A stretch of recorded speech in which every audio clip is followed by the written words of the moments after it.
check dulu bas sekolah kakak dah bertolak ke belum. Kalau tidak, kita orang gerak sendirilah. Tapi tu lah tak tahu kat section berapa. Hai. Cik Ibu nak pegang masak tu lah kenapa. Hai. Hai. Hai. Hai. Orang ni ikut nak. Cepat kakak. Salah. Section berapa?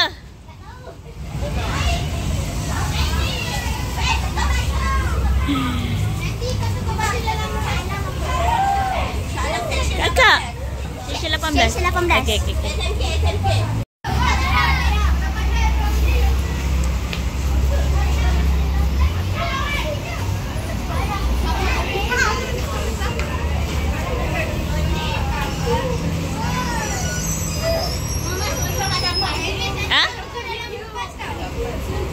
Apa dia? Alhamdulillah.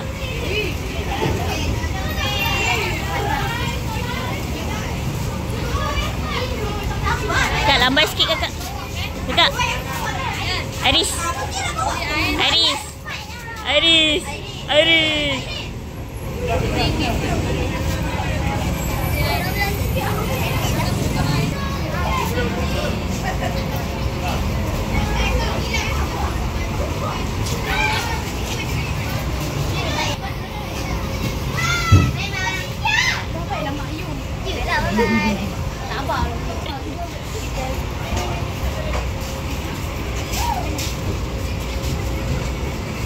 Baik tak?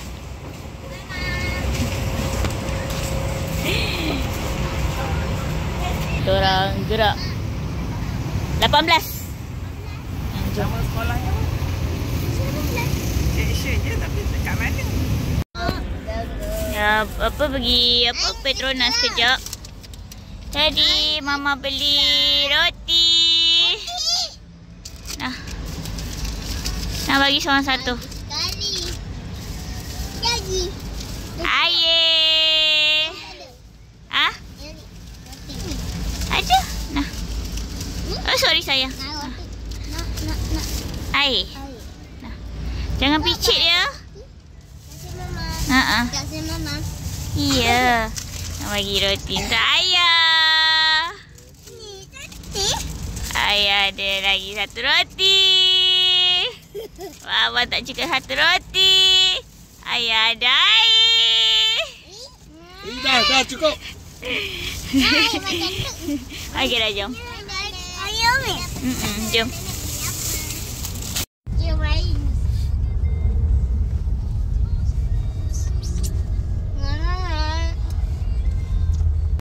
Ikut. Yelah tu. Macam sukan je.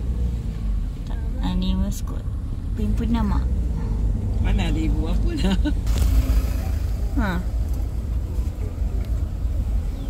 Bila final kan baru boleh datang, boleh buat besar dekat studio pun kan? Ingat tak? Dia naik ni. Sebab ni kat sekolah macam kelakar. Tu air kakak tak nak bagi ke? Ayah apa? Tak boleh. Mama kena balik.